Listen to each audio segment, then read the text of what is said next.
ಒಂದೇ ಒಂದು ವಿವಾದಾತ್ಮಕ ಸ್ಟೇಟ್ಮೆಂಟ್ ಇಂದ ಇಡೀ ಜಿಲ್ಲೆಗೆ ನಿರ್ಬಂಧವನ್ನ ವಿಧಿಸಲಾಗಿತ್ತು. ಅದು ಕನ್ನೇರಿ ಸ್ವಾಮೀಜಿಗಳಿಗೆ.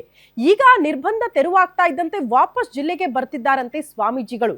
ಅವ್ರನ್ನ ಬರ್ಮಾಡ್ಕೊಳ್ಬೇಕು, ಹಬ್ಬದ ರೀತಿಯಲ್ಲಿ ಅದನ್ನ ಸೆಲೆಬ್ರೇಟ್ ಮಾಡಬೇಕು ಅಂತ ಎಲ್ಲಾ ರೀತಿಯ ಸಿದ್ಧತೆಗಳಾಗ್ತಾ ಇದೆ.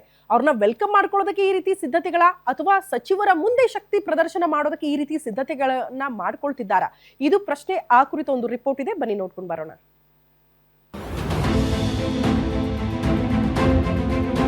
ಕನ್ನೇರಿ ಶ್ರೀಗಳು ಒಂದು ವಿವಾದಾತ್ಮಕ ಹೇಳಿಕೆಯಿಂದ ಹಲವೆಡೆ ನಿರ್ಬಂಧಕ್ಕೆ ಗುರಿಯಾಗಿದ್ದ ಸ್ವಾಮೀಜಿಗಳು. ಶ್ರೀಗಳಿಗೆ ವಿಜಯಪುರ ಜಿಲ್ಲೆ ಪ್ರವೇಶ ನಿರ್ಬಂಧ ವಿಚಾರಕ್ಕೆ ರಾಜಕೀಯ ಕೆಸರೆರಚಾಟಗಳು ಜೋರಾಗಿತ್ತು. ಈಗ ಶ್ರೀಗಳ ನಿರ್ಬಂಧ ಸಮಯ ಮುಕ್ತಾಯಗೊಂಡಿರೋದ್ರಿಂದ ಅವರಿಗೆ ಭವ್ಯ ಸ್ವಾಗತ ಕೋರುವ ಹಾಗೂ ನಿರ್ಬಂಧವಿರಿದ್ದಕ್ಕೆ ಖಂಡಿಸಿ ಸಚಿವ ಎಂಬಿ ಪಾಟೀಲ್ ರವರ ತವರು ಕ್ಷೇತ್ರ ಬಬಲೇಶ್ವರದಲ್ಲೇ ಭಕ್ತರು ಬೃಹತ್ ಶಕ್ತಿ ಪ್ರದರ್ಶನಕ್ಕೆ ಸಜ್ಜಾಗಿದ್ದಾರೆ.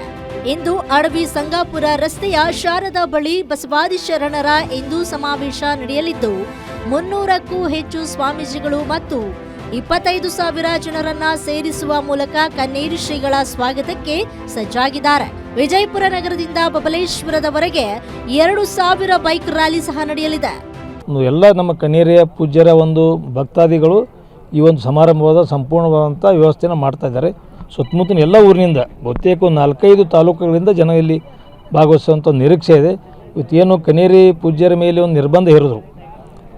ಹಿಂದಿನ ಕಾಲದಲ್ಲಿ ರಾಜಕಾರಣಿಗಳು ಯಾವುದೇ ಸಮಾರಂಭ ಪ್ರಚೋದನಕಾರಿ ಮಾತಾಡ್ತಾರೆ, ಹಂಗೆ ಗಲಾಟೆ ಹಾಕ ತಿಳ್ಕೊಂಡು ನಿರ್ಬಂಧ ಹೇರ್ತಾಯಿದ್ರು. ಇದು ಯಾರದೇ ಒಂದು ಹೇಳಿಕೆ ಕೊಟ್ಟು 1.5 ತಿಂಗಳು 2 ತಿಂಗಳ ನಂತರ ಎಲ್ಲಿಯೋ ಅದನ್ನು ಹುಡುಕಿ ತೆಗೆದು ಕ್ಲಿಪ್ಪ ಬೆಳ್ಳೂರಲ್ಲಿ ಮಹಾರಾಷ್ಟ್ರದಲ್ಲಿ ಆದಂಥ ಒಂದು ಹೇಳಿಕೆಯನ್ನು ಬಿಜಾಪುರದಲ್ಲಿ ಹುಡುಕಿ ತೆಗೆದು ಅವ್ರು ಬಿಜಾಪುರ ಬಂದ್ರೆ ಇಲ್ಲಿ ಹಿಂದುತ್ವ ಹೆಚ್ಚಿಗೆ ಬೆಳೀತದೆ, ಬೇರೆ ಪಕ್ಷಕ್ಕೆ ಲಾಭ ಆಗ್ತದೆ, ಗಾಬರಿ ಆಗಿಬಿಟ್ರೆ ಕೆಲವರು ರಾಜಕಾರಣಿಗಳು. ಗಾಬರಿಯಾಗಿ ಅವ್ರ ಮೇಲೆ ನಿರ್ಬಂಧನ ಹೇಳಿ ಅಪಮಾನ ಮಾಡಿದ್ದಾರೆ. ಇದು ಕಾವಿದಾರಿಗೆ ಅಪಮಾನ, ಇದನ್ನು ನಾವು ಖಂಡಿಸ್ತಾ ಇದ್ದೀವಿ.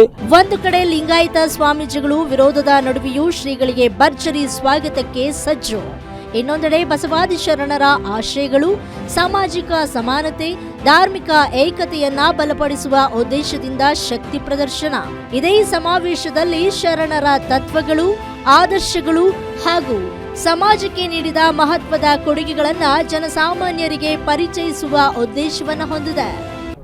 ಬಸವಾದಿ ಶರಣರ ಒಂದು ಕಾರ್ಯಕ್ರಮ, ಪರಮ ಪೂಜ್ಯ ಕಾಡಸಿದ್ದೇಶ್ವರ ಶ್ರೀಗಳ ಒಂದು ಏನು ಬಿಜಾಪುರ ಜಿಲ್ಲೆಗೆ ಒಂದು ನಿರ್ಬಂಧ ಮಾಡಿದರು.